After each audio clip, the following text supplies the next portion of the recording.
Bonjour et bienvenue à la Salle des Libertés. Merci de votre présence. Je vais tout de suite donner la parole à trois personnes qui nous ont fait l'honneur d'ouvrir le colloque. D'abord, je vais vous présenter Madame Agnès Langevin, qui est élue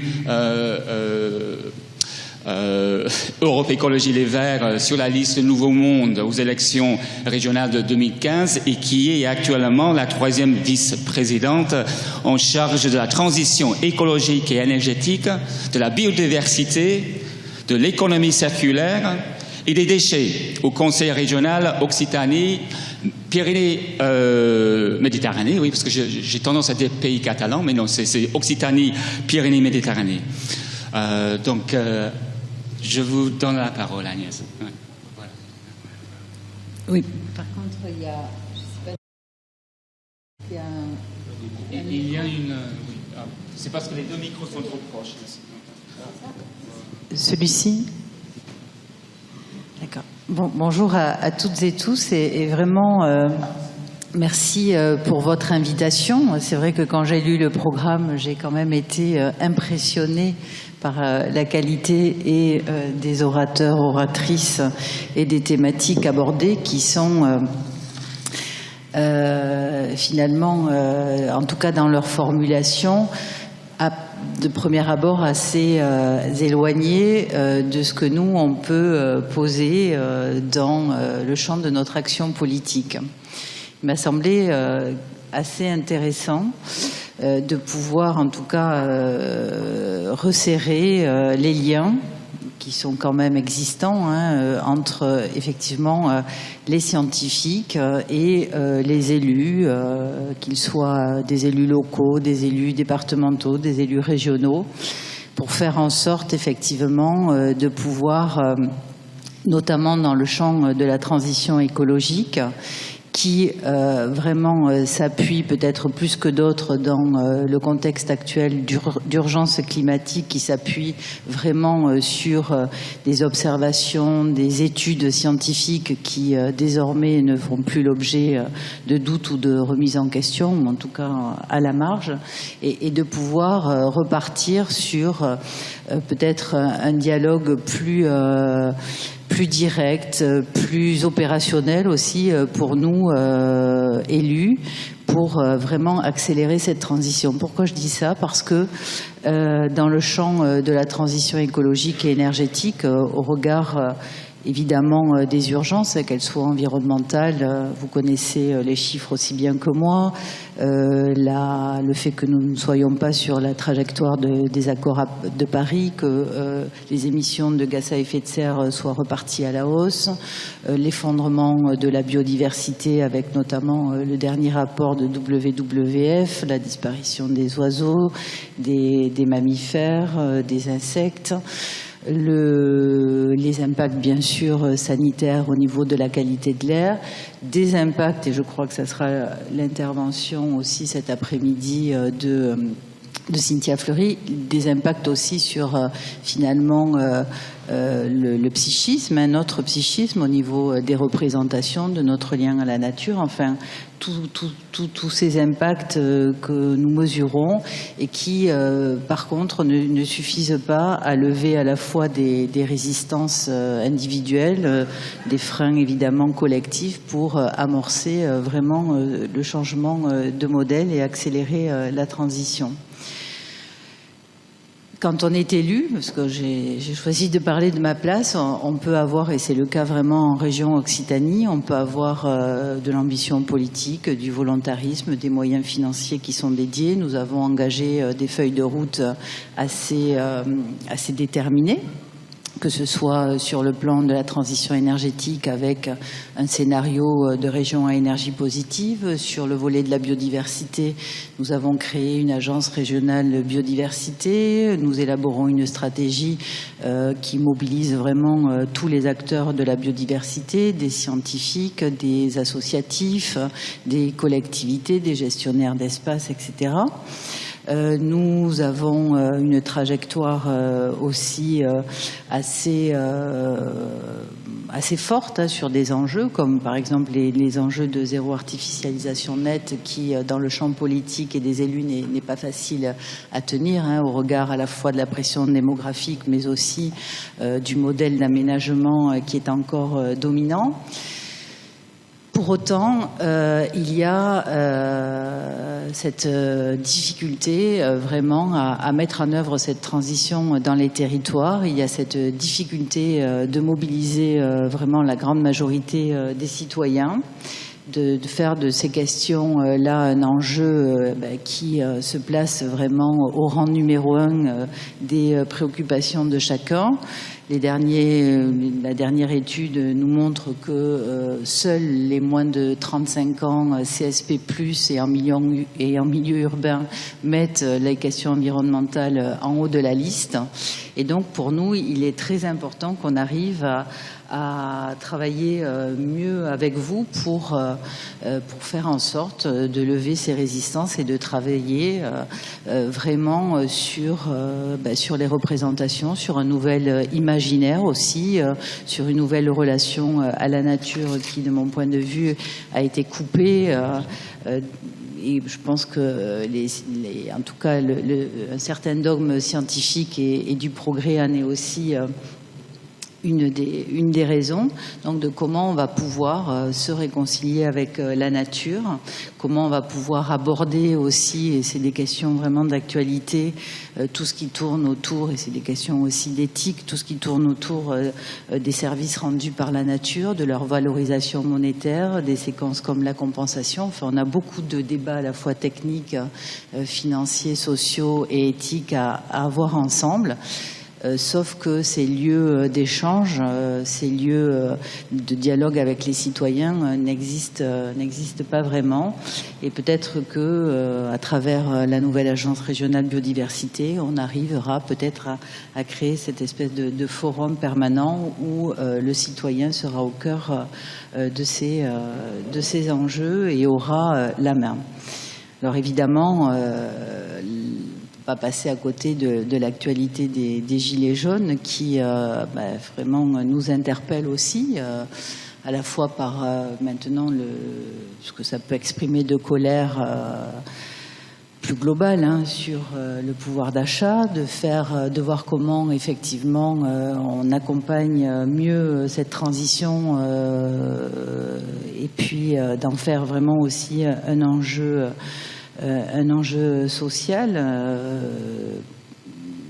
On ne pourra pas faire l'impasse d'un nouveau pacte social si on veut que la question écologique soit vraiment prise, non pas dans l'aspect punitif, mais comme un nouveau projet de société.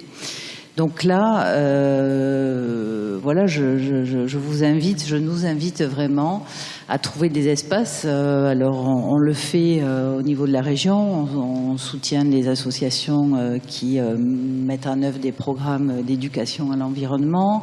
On finance beaucoup, par exemple, je pense aux petits débrouillards, donc tout ce qui tourne autour des sciences participatives. On finance bien sûr des projets de recherche. Il y en a des laboratoires en région, ici à Perpignan, à Montpellier ou à Toulouse, qui sont vraiment reconnus sur le plan international en matière d'écologie, de biodiversité. Donc je pense qu'il nous reste vraiment à élargir le champ. Là, ces colloques, c'est effectivement important pour que vous échangiez et puis nourrissiez nos réflexions.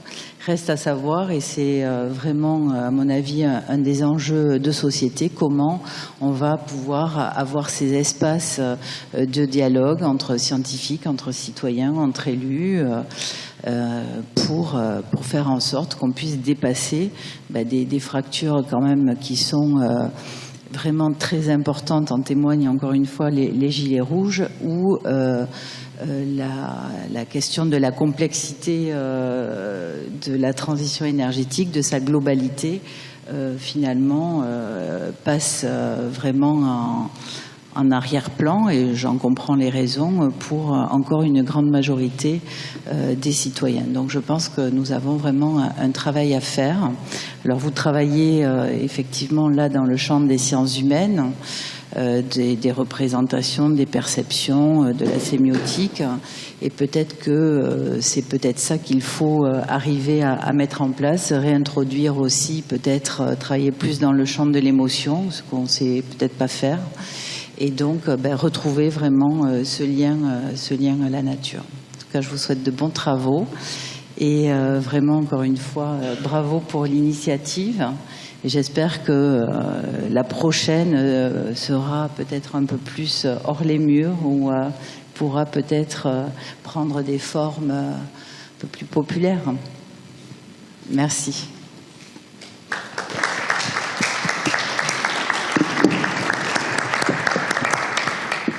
C'est noté, on fera quelque chose de plus populaire la prochaine fois. Mais il y aura plus de monde tout à l'heure. Hein, disons. Merci beaucoup, Madame Langevin. Je vais maintenant donner la parole à Madame la professeure Ghislaine Gérobert, qui est la doyenne de la faculté de lettres et de sciences humaines de l'Université de Perpignan. Sans le soutien et l'encouragement de la faculté, ce colloque n'aurait pas eu lieu. Donc, je tiens à la remercier dès maintenant. Merci. Donc, je représente ici la faculté des lettres et sciences humaines, mais au-delà, je représente aussi l'université, bien sûr, et d'abord son président, Monsieur Fabrice Laurent, et aussi le vice-président recherche, Monsieur Xavier Puy.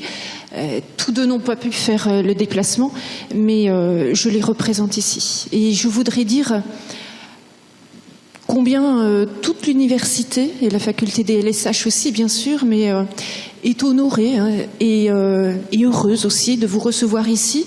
Vous tous, intervenants, spécialistes éminents, Madame Langevin aussi, dont on salue la présence et que l'on remercie d'être là. On est conscient de l'importance des enjeux de ce colloque. Et je voudrais aussi, dès l'abord souligner aussi la symbolique. Vous avez parlé d'espace, Madame Langevin. Je pense aussi que le choix de cette salle des libertés, ce choix qui a été si compliqué, est aussi représentatif des enjeux portés par ce colloque. Parce que quelque part, on essaie, comme on peut, mais de faire ce lien entre le monde universitaire que nous représentons et puis le cœur de ville dans lequel cette salle est placée. Nous plaçons ce colloque au cœur de la cité parce que nous sommes en effet bien conscients de l'importance que doivent prendre les citoyens dans ce débat. Je veux remercier également toute l'équipe des collègues enseignants-chercheurs, toute l'équipe des administratifs aussi, qui se sont occupés de ce colloque, qui l'ont organisé, si j'ose dire, contre vents et marées. Les conditions, je le sais bien, n'ont pas toujours été très simples, du début jusqu'à la fin, mais ils sont arrivés au bout de leur projet, avec ténacité et enthousiasme, et je voudrais tous les remercier ici. Alors je ne vais pas citer tous les noms parce que le comité organisateur est relativement fourni, donc j'ai peur d'oublier des noms, donc je les remercie en bloc tous, et je pense qu'ils ont fait un bon travail pour l'université, mais aussi d'une manière générale pour notre territoire et bien au-delà aussi. Et je les remercie d'autant plus qu'il me semble, Madame Langevin l'a bien montré, que ce colloque est fondamental à plusieurs titres. D'abord, et égoïstement parlant, si j'ose dire, pour notre université et plus spécifiquement pour la faculté des lettres et sciences humaines, parce que nous nous sommes mis dans l'idée de monter un projet d'école universitaire de recherche. J'espère qu'on ira au bout de notre projet, mais à l'intérieur de cette démarche, ce colloque tient une place fondamentale, parce que, quelque part, il représente le socle théorique, épistémologique, si j'ose dire, qui devrait nous permettre de construire notre édifice. Fondamentale aussi à cause de sa thématique, parce que je pense que nous avons affaire ici à une thématique qui constitue un modèle de recherche transversale et interdisciplinaire. Les collègues perpignanais ne s'y seront pas trompés. Nous sommes nombreux, venus du CRESEM, venus d'Ardève, mais aussi de laboratoires scientifiques, de LGDP par exemple. Nous sommes nombreux donc avec des spécialités très différentes à nous sentir concernés par cette thématique et à vouloir intervenir sur ce sujet. Votre présence à tous intervenants le prouve également. Alors j'ai demandé un peu, mais vous êtes littéraire, philosophe, sociologue, anthropologue, juriste, muséologue, géographe, biologiste, écologue, linguiste, climatologue, photojournaliste et historien de l'art. Je trouve que c'est absolument extraordinaire d'avoir réussi à vous réunir tous ici pour parler sur le même sujet avec des spécialités aussi différentes au départ. Et je crois que si nous sommes tous réunis ici, c'est parce que cette interdisciplinarité n'est donc pas une interdisciplinarité de surface. Elle ne vise pas à juxtaposer des approches différentes, mais cette interdisciplinarité nous permet d'aller au fond des choses et de poser une question de fond. Et cette question de fond, me semble-t-il, c'est notre mode d'appréhension du monde. On part sur le principe selon lequel le monde qui nous entoure n'est pas une donnée en soi, mais qu'il existe à travers le regard qu'on lui porte. Et c'est le résultat d'une construction, la construction justement de notre perception propre à chacun. Et c'est l'objet de ce colloque et c'est ce qui peut nous réunir ici et c'est ce qui fait le ciment de cette interdisciplinarité. Ce colloque me semble enfin fondamental pour une dernière raison d'universitaire. C'est parce qu'il réussit à nous relier profondément à la fois à notre passé et à notre présent. En tant qu'helléniste, je suis frappée par la similitude qu'on peut poser entre les termes que nous allons utiliser, que nous avons déjà utilisés pour présenter ce colloque, et les termes qu'utilisaient les Grecs de l'Antiquité il y a 26 siècles, notamment les sophistes, et plus particulièrement, je ne vais pas faire un cours là-dessus, mais Protagoras, par exemple, a été, me semble-t-il, l'un des premiers à nous dire qu'il n'y avait pas de vérité, que le monde en soi n'existait pas, que la connaissance n'est pas liée à la coïncidence avec un objet, mais qu'elle naît du rapport du sujet avec cet objet. Et donc de la perception qu'on a de cet objet. L'homme est la mesure de toute chose. Et Platon était parti en guerre là contre, en raillant cette doctrine et en faisant dire à Socrate qu'à ce compte, les sages n'étaient pas plus sages qu'un vulgaire tétard de grenouille. Et je pense que la question est toujours d'actualité.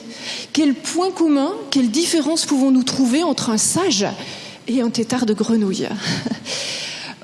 C'est peut-être finalement la question sous-jacente qui pourra rester tout au long de ce colloque et qui se pose aujourd'hui parce que finalement c'est elle qui va nous permettre de repenser notre rapport à la nature, comme l'a dit Madame Langevin, notre rapport au monde, qu'on parle du monde humain ou non humain.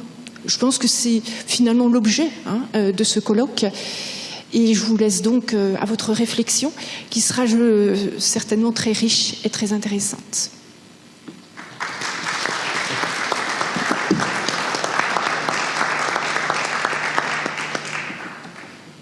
Je n'ose pas allumer mon micro, mais vous m'entendez. Donc, notre troisième invité, c'est le professeur Martin Guélinier, qui est à la tête de l'unité de recherche CRESEM. Grâce à Martin et grâce à sa gestionnaire Stéphanie, qui vient d'entrer dans la salle, Stéphanie Fernandez, ils ont su tous les deux plus ou moins surmonter tous les problèmes qu'on a eus pour réaliser ce colloque. Et donc, encore une fois, un grand merci à vous deux. Vous avez su mener à terme cette entreprise. Merci beaucoup, cher Jonathan, qui est directeur adjoint du CRESEM et qui n'est pas non plus pour rien dans la réalisation de ce colloque. Et je vais tout de suite remercier aussi tous les collègues du comité scientifique du CRESEM qui ont vraiment beaucoup travaillé jusqu'à hier soir, etc. et encore pendant les 3 jours qui viennent. Donc vraiment, je veux les remercier parce que sans eux, rien n'aurait été possible. Sans Stéphanie également, donc notre responsable administrative, voilà, c'était vraiment, ce colloque est une production collective, et là vraiment collective parce qu'il y a vraiment beaucoup de collègues. Alors je voudrais exprimer au nom du CRESEM, donc le Centre de recherche sur les sociétés environnement en Méditerranée. Donc vous voyez bien que dans notre ADN, excusez-moi, je suis enrhumé, donc je vais prononcer comme je peux. Donc dans notre ADN, nous avons ce lien entre les sociétés et les environnements. On a même mis un S en Méditerranée pour montrer qu'on était vraiment intéressé par tout un ensemble d'environnements. Donc c'est vraiment notre ADN de réfléchir sur cette relation-là entre les sociétés humaines et leurs environnements culturels, naturels. C'est une vieille scission et je pense qu'aujourd'hui les débats vont remettre aussi un petit peu en question ce qu'on a entendu aussi tout à l'heure, hein, ce vieux classement. Donc je suis très heureux d'ouvrir ce colloque par l'importance que ce colloque occupe, alors par le nombre et la qualité des intervenants que je remercie vraiment beaucoup. Certains sont venus de loin et surtout, comme le disait Ghislaine, ils sont venus de disciplines différentes. Et donc ce qui vraiment fait l'intérêt pour le CRESEM de ce colloque, c'est pas un colloque parmi d'autres, c'est le premier colloque qui pour nous aborde vraiment cette thématique des sociétés et environnements de plein pied. Nous avons l'habitude de faire des colloques disciplinaires et de faire des colloques parfois pluridisciplinaires, ça nous arrive aussi. Mais là, on est à l'étape au-dessus, c'est transdisciplinaire. On a vraiment des gens qui sont effectivement issus du CRESEM, de disciplines qui sont présentes dans le CRESEM, mais on a aussi interrogé et sollicité des collègues extérieurs. Chacun a sollicité dans ses propres réseaux des collègues qui pourraient venir parler et aborder d'un point de vue disciplinaire et pluridisciplinaire cet objet d'étude qui est donc dispositif de perception et environnement, mondes humains et non humains, donc qui n'est pas usuel pour chacune de nos disciplines. Quand on aborde ce type de perception, que ce soit en littérature classique, en histoire de l'art pour moi, en lettres, en études anglophones ou sociologie, etc., on aborde un point de vue spécifique. Ici, ce qu'on a voulu, c'est justement dépasser cette classification et aborder des thématiques d'une manière qui soit inédite et originale, avec des enjeux pour nous, en tant qu'universitaires, importants. Pour le CRESEM, c'est aussi faire apparaître au-dessus de nos axes de recherche cet étage transdisciplinaire qui émerge. C'est le centre de recherche tel qu'il est aujourd'hui. Il a émergé au 1er janvier 2015. Et donc là, aujourd'hui, fin 2018, on arrive à faire un colloque de cette dimension-là, de cette qualité. Je pense que voilà, c'est vraiment extrêmement intéressant pour nous, extrêmement important. Et je tiens encore une fois à remercier tous les collègues. Et je pense que Jonathan Pollock, qui est directeur adjoint du CRESEM, a aussi une grande responsabilité dans la réalisation de ce colloque. Donc vraiment, je remercie tous les participants scientifiques qui sont présents de l'université et de l'extérieur. Bon, il me revient aussi de remercier les institutions qui nous ont accompagnés, que ce soit la mairie de Perpignan qui nous accueille ici dans ses locaux, et puis le conseil départemental qui nous accueillera au Palais des Rois de Majorque le 23 novembre, la région qui est ici représentée avec nous, l'UMR Ardève qui est notre partenaire à l'université autour de l'aménagement du territoire et qui aussi s'investit autour des thématiques de l'environnement, donc c'est extrêmement important. Et puis la commu de cette réunion de l'université montpelliéraine qui nous ont aussi accompagnés, et l'exposition ici, et tout à l'heure Olivier Panon en dira un mot, est aussi le produit de cette association. Voilà, donc je ne vais pas être beaucoup plus long, je vous souhaite de bonnes discussions. Je ne vais pas utiliser la métaphore de la mare. Moi j'avais pensé à la métaphore de la graine que l'on plante, qui donne un beau colloque, et puis aujourd'hui c'est la récolte, donc j'espère que la récolte sera fructueuse. Voilà. Je vous souhaite de bonnes journées de travail et de réflexion. Et Jonathan, je te transmets le micro.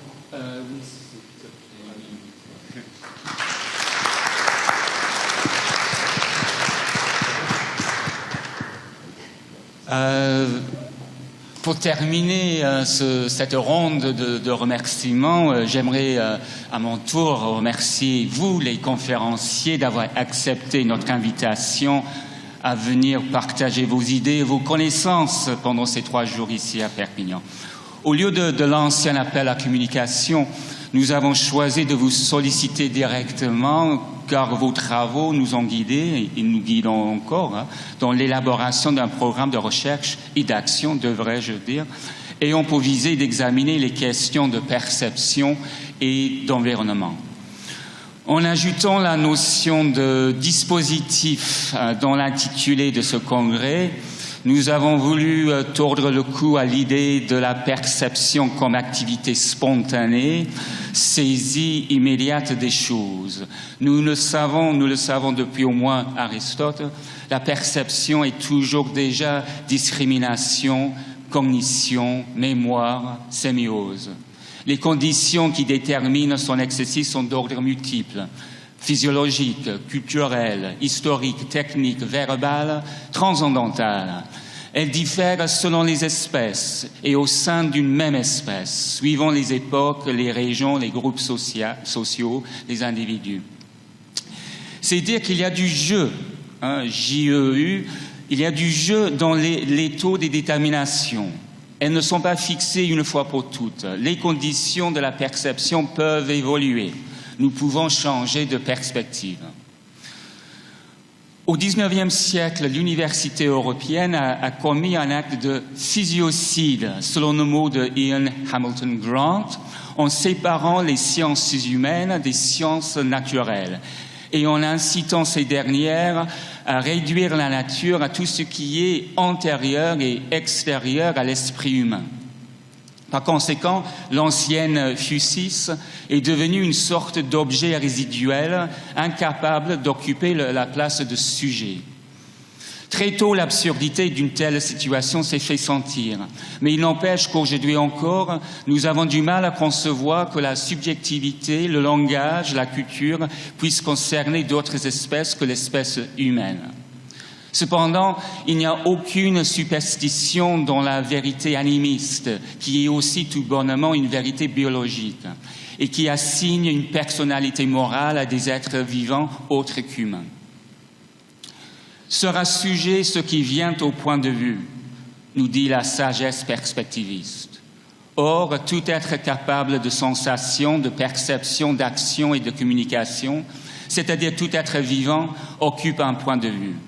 Nous devons par conséquent admettre qu'à côté et au sein de nos communautés et de nos corps habite une multitude de sujets contre lesquels malheureusement nous nous livrons à une guerre sans merci en les asservissant et en détruisant leur milieu. Les termes de milieu et d'habitat, d'écosystème sont sans doute préférables à celui d'environnement qu'on a mis dans notre intitulé. Environnement qui a l'inconvénient de placer l'être humain au cœur de ce qui l'environne. Néanmoins, l'enjeu reste le même. Si nous ne voulons pas voir s'éteindre les mondes des vivants, car chaque vivant génère un monde en tant que sujet d'un milieu propre, nous autres humains occidentaux et occidentalisés devons changer radicalement notre perception de l'environnement. Il n'est pas seulement une question d'éthique ou de politique, c'est aussi une question épistémologique. En dépit des accusations d'anthropomorphisme, nous avons tout à gagner en apprenant à pénétrer dans les milieux des subjectivités autres qu'humaines. Changer de milieu, changer de perspective, changer de point de vue. Les peuples premiers, les artistes, les poètes, les éthologues et les botanistes nous ont montré le chemin. C'est à nous autres citoyens, chercheurs, dirigeants politiques, étudiants, à leur emboîter le pas. Et j'espère que c'est ce qu'on va faire dans les journées qui viennent. Avant de lancer le colloque proprement dit, j'aimerais néanmoins inviter une quatrième personne à dire quelques mots. Il s'agit du professeur Olivier Panot, qui est ici en tant que vice-président de la commu Languedoc-Roussillon Université, et aussi en tant que, il n'est pas le mot commissaire, en tant qu'instigateur de l'exposition que vous voyez derrière vous. Donc Olivier, si vous pourriez nous dire quelques mots.